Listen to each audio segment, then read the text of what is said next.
Hai sobat, kembali lagi di channel kami. Kali ini kita akan membahas mengenai bangsa Somalia. Tanah Somalia terkenal sebagai tanah aromatik pada zaman Mesir kuno. Namun bangsa Somalia meyakini bahwa nenek moyang mereka sekarang adalah orang-orang Arab yang bermigrasi ke wilayah Somalia pada abad ke-7 pada masa penyebaran agama Islam sedang gencar-gencarnya dilakukan oleh orang-orang Arab Muslim. Berbicara tentang negara Somalia, negara ini merupakan surga bagi para bandit Afrika. Julukan tersebut diberikan karena wilayah lautan negara ini memiliki jumlah bajak laut yang begitu banyak dan sulit diberantas. Yang lebih ngerinya lagi, perompak di Somalia ini susah untuk diajak bernegosiasi. Mereka hanya mau menjarah dan mendapatkan banyak uang serta tidak sungkan-sungkan untuk membunuh para tawanannya. Maka dari itu, PBB selaku organisasi bangsa-bangsa menetapkan resolusi untuk memberantas para bajak laut tersebut dengan mengeluarkan pernyataan bahwasanya Dewan Keamanan PBB memberikan wewenang kepada negara-negara dan organisasi-organisasi manapun untuk memasuki perairan wilayah Somalia serta menggunakan langkah-langkah apapun yang diperlukan untuk memerangi perompakan tersebut. Somalia juga dikenal dengan kemiskinan, perang saudara, konflik teritorial, dan pemerintahan yang tidak stabil.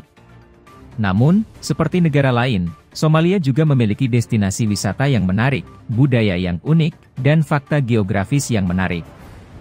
Namun, rupanya bajak laut Somalia memiliki perbedaan dengan bandit lautan yang lainnya. Mereka garang, tapi juga memiliki sisi lain yang tak banyak diketahui. Lalu seperti apa? Simak ulasan menariknya hanya di Ringakasan Joyo Endo. 1. Punya sindrom Robin Hood. Legenda Inggris Robin Hood, seorang pencuri yang memberikan harta curiannya kepada para orang yang tidak mampu, rupanya menjadi inspirasi kaum perompak di Somalia.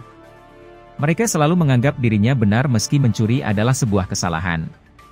Awalnya mereka mengaku sebagai penjaga laut Somalia karena maraknya illegal fishing. Namun lambat laun mereka mulai merampok kapal apa saja yang melintas. Bahkan kapal dari PBB yang membawa bahan makanan bagi penduduk Somalia pun dijarah. Sejak saat itu mereka bisa menghasilkan jutaan dolar dari merampok kapal barang yang memiliki nilai fantastis. 2. Bajak laut Somalia dulunya adalah nelayan biasa. Pada awalnya, Somalia merupakan negara yang mampu memberi lapangan pekerjaan pada warganya. Namun, pada tahun 1970, negara ini mulai dilanda kekeringan yang lumayan parah. Tak hanya itu, krisis dan perang saudara juga membuat para warganya pontang-panting. Bencana kemiskinan dan kerasnya kehidupan saat itu membuat nelayan mulai banting setir menjadi bajak laut.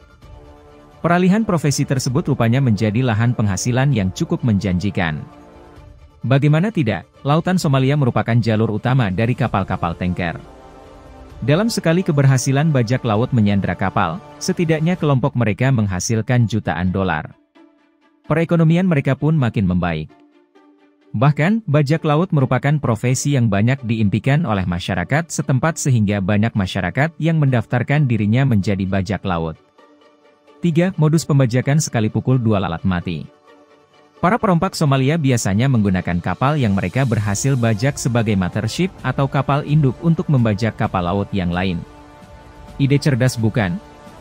Ide cerdas lainnya yang sempat disinyalir oleh gugus tugas gabungan pasukan elit TNI saat pembebasan MV Sinar Kudus adalah ketika tebusan telah dibayar dan bajak laut siap meninggalkan kapal yang dibajak, ada kelompok bajak laut yang lain yang bersiap mengejar dan menduduki kembali kapal yang baru ditinggalkan grup pembajak pertama. Skenario cerdas ini sempat membuat TNI AL berulang kali mengatur rencana. 4. Tidak tersentuh hukum.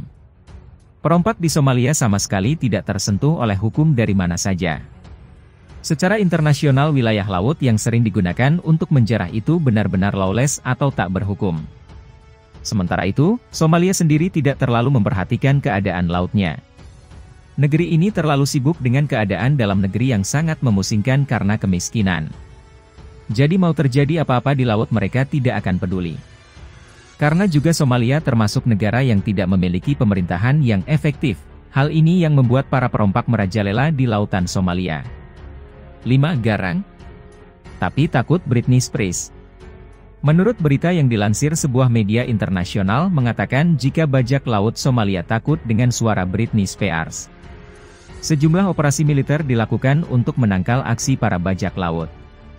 Angkatan Laut Inggris punya senjata rahasia, unik tapi jitu, yaitu dengan menyetel lagu-lagu Britney Spears dengan volume paling keras. Cara itu ternyata efektif untuk menakut-nakuti para perompak. Namun ternyata, cara unik ini tak ada hubungannya dengan sosok penyanyi pop itu. Menurut perwira Al Inggris, Rachel Owens, hal itu karena para perompak Somalia ini anti dengan budaya barat. Aneh-aneh saja ya. 6. Tak perlu bertatap muka untuk mendapatkan tebusan. Bajak laut di wilayah Somalia bisa disebut paling licin dan sulit dilacak. Bagaimana tidak, untuk menyerahkan uang tebusan saja mereka menolak untuk bertemu langsung. Mereka biasanya meminta uang tebusan diantar dengan cara dijatuhkan dengan parasut, atau dilempar ke tengah laut. Cara ini memang efektif untuk mengantisipasi agar orang lain tidak sampai menginjak kapal mereka.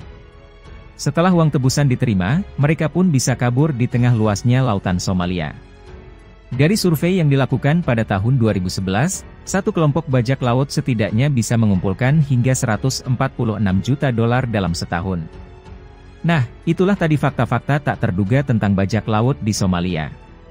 Penjarahan yang mereka lakukan mungkin bisa dibilang aksi kriminal. Namun, jika dilihat dari sisi lain ternyata banyak hikmah yang bisa diambil. Nah, kalian sudah tahu kan sobat bagaimana kisahnya? Simak kisah menarik lainnya, hanya di Ringkasan Joyo Endo.